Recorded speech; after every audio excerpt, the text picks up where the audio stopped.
Good morning friends, कसे आहात तुम्ही? आय होप तुम्ही सर्व बरे असेल. तर आज मी तुमच्यासोबत कुरकुरीत अशी कोथिंबीर वडीची रेसिपी शेअर करते आहे. ही रेसिपी बघितल्यानंतर तुम्ही पण असे कुरकुरीत कोथिंबीर वडी बनवू शकता. याच्यामध्ये मी तांदळाचं पीठ पण नाही वापरलं आहे, कॉर्नफ्लोअर काहीच वापरले नाही, तरी पण कुरकुरीत कोथिंबीर वडी तयार होते. तर त्यासाठी मी एक गड्डी कोथिंबीर घेतली होती, ज्याला मी अशी तोडून घेतली आणि कोथिंबीर वडी कुरकुरीत कशी होती त्याचं सिक्रेट पण मी तुमच्यासोबत शेअर करणार आहे.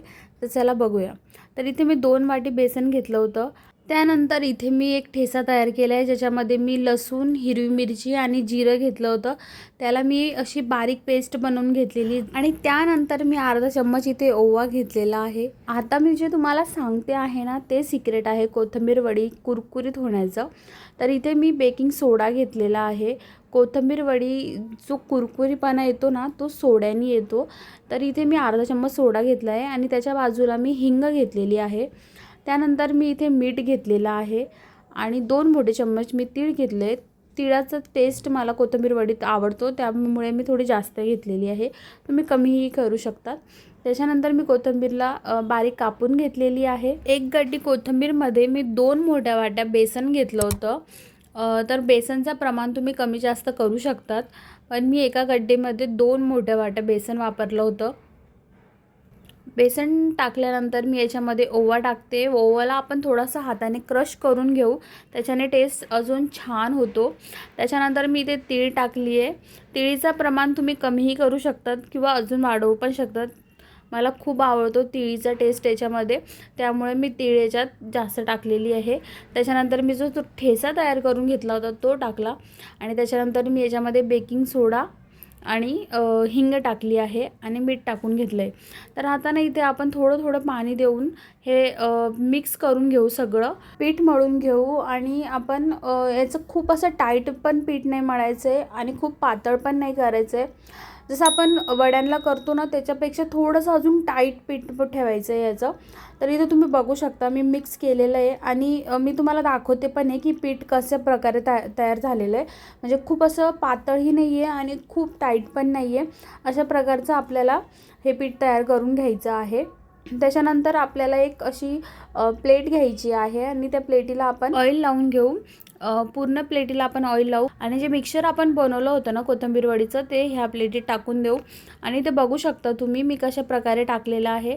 जेव्हा हे स्टीम होतं ना, त्याच्यानंतर मग आपण जेव्हा याला कट करतो ना, तेव्हा असे छान बर्फीचे शेप येतात. हे मिक्सचर प्लेटीमध्ये टाकल्यानंतर ना मी पाणी गरम करायला ठेवलं होतं आणि 15-20 मिनटं आपण याला वाफवून घेऊ. 15 मिनटापर्यंत मी कोथिंबीर वडीला वाफेवर ठेवलं होतं. त्यानंतर 5-10 मिनटं मी त्याला गार करून घेतलं आणि आता मी त्याला बर्फीच्या साईजमध्ये कट करते आहे. कढईमध्ये मी तेल गरम करायला ठेवलेलं आहे.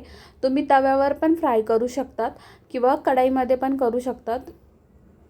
तर इथे तुम्ही बघू शकतात अशा प्रकारे मी याला कट केलेला आहे. आता ना एक एक करून आपण याला तेलात सोडू. तर आता ना मी इथे 4 ते 5 कोथिंबीर वडी तेलात टाकणार आहे आणि तुम्ही बघू शकता मी खूप ऑइल नाही घेतलं आहे. जेवढ्या 5-6 कोथिंबीर वडी बसतील तेवढंच त्याच्यामध्ये मी ऑइल टाकलेलं आहे. तुम्ही याला असं डीप फ्राय किंवा शॅलो फ्राय काहीही करू शकतात, ते तशाही कुरकुरीत होतात. कोथिंबीर वडीला ना आपण पलटून दोघी साईडनी छान फ्राय करून गॅस मी मीडियमवर ठेवलेला आहे आणि जोपर्यंत असा गोल्डन कलर नाही येत ना, तोपर्यंत आपण याला तळून घेऊ. आणि हळूहळू आपल्याला या पलटायचं आहे, कारण कोथिंबीर वडी ना खूप अशा नाजूक असतात, तर त्या लगेच तुटतात. त्यामुळे हळू हाताने आपल्याला पलटवायचं आहे. आणि इथे तुम्ही बघू शकतात की असं छान गोल्डन कलर आलेला आहे आणि कुरकुरीतही झालं आहे. तर आता मी याला काढून घेईल. तयार आहे आपल्या छान अशा कुरकुरीत आणि कुरुम कोथिंबीर वडी. तर फ्रेंड्स, एकदा तरी नक्की ट्राय करा, कारण तुम्ही ही रेसिपी ट्राय केल्यानंतर ना तुमचं असं खूप कौतुक होणार आहे. इतकी छान ही कोथिंबीर वडी बनून तयार होते आणि चवीलाही एकदम भारी लागते. तर एकदा तरी नक्की बनवा आणि मला कमेंट करून सांगा तुम्हाला ही रेसिपी कशी वाटली. आणि आज कोथिंबीर वडीसोबत मी ढोकलाही बनवला होता, त्याची रेसिपी मी तुमच्यासोबत शेअर करणार आहे. आणि अशा नवीन व्हिडिओसाठी माझ्या चॅनलला सबस्क्राईब नक्की करा.